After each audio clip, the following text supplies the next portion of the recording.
Welcome to Sandbox FOMO5 from Buro Happold. Each week we pick short snippets from our most recent episode for your listening pleasure. These quick listens could be valuable insights, thought-provoking elements, or even practical advice that will no doubt enrich your life and knowledge. Sandbox brings together curious individuals interested in a specific topic to discuss, dissect, and interrogate it. The style is conversational, with experts from Buro Happold and invited external guests who will add another angle to the narrative. Listeners are encouraged to gather around our podcast so that we can explore the latest advances in various fields and expand our collective horizons. Sometimes we'll tackle a subject head-on, sometimes a sideways view, but always with curiosity, expertise, and who knows, maybe even a dash of humour. First of all, panel, very broadly, what do we mean by sustainable travel? My thoughts go immediately to the environment, but is it more involved than that? And Lindsay, I'll go to you first, please. Well, certainly it involves the environment, but I think probably for me, more importantly, it involves the communities and the people that you're visiting. And I guess the footprint that you leave behind in the area that they live in. So what you give back, what they benefit from. It's a balance between celebrating and bringing together the worlds we live in, but also looking after it and the people who live in it. And I think it's having the sort of forethought of integrating with the society that you're visiting. So there's a difference between going on holiday and a travel trip where you might meet the people more, you might purchase things from them, integrate with them, get to understand them, and they in turn might get to understand you. I think it's, we all know what's fair in life, so it's taking that with us when we travel. That's a beautiful answer. Thank you, Lindsay. Graziano, I'll go to you next, please. Oh, that's quite a big question, actually. Thank you.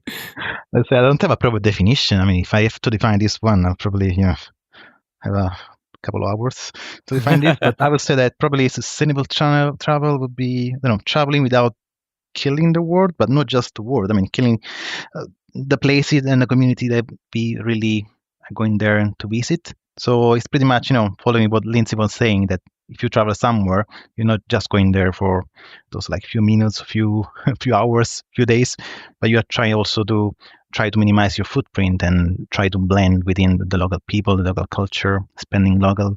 So it's a sort of different way of traveling, more like in a conscious way. Nice. I like that, a conscious way. I'm loving that. And Gabriel, the same question to you, please. Anything to add? I mean, I definitely agree with Graziano and Lindsay in that sustainability is something much, much broader than simply the environment, because it's about how we interact with the environment and then the structures and the systems through which we interact with the environment. So when you're thinking about sustainability, I suppose you're inherently thinking about essentially all aspects of human existence. And so you're considering many different stakeholders and many different timeframes and many different disciplines. So, I mean, to echo Graziano's point, which is that we could go on for a very long time to discuss everything that includes sustainability, but sustainable travel, in a nutshell, I suppose, would be balancing all of these different components in such a manner that you're not producing more negative effects and impacts than positive ones. I would like to hope that whilst we are perfectly capable of destroying the planet, and we're proving that beautifully, we're also very capable of trying to better the planet. We are creating, hopefully, products. We're talking about green hydro-powered flight. We might have blended wing aircraft designed by then. We might be capturing carbon. What's blended wing air design? That sounds exciting. Basically, they reduce their emissions by 50% and their fuel consumption by 30% as they fly, but they're capable of carrying about 200 people. So, I hope that we're going to, already they've got planes that are going to be more environmentally friendly. So hopefully we trust that man will push through to do what's good as well as what's bad. I was very struck because obviously, listener, this is a little behind the scenes glimpse. We have a little chat beforehand, and I was very struck by something you said before, that we're often very quick to give travel a bad press, but that's not necessarily a fair thing even now. Would you agree with that, Lindsay? I think sometimes it's easy to attack the planes, which are actually only 2% of carbon emissions. I'm not saying they're great, but whereas actually, if you're bringing it down to the layman, you could make a choice. Well, I hope you enjoyed that quick dip into our last episode of Sandbox. Don't forget to subscribe to follow the show.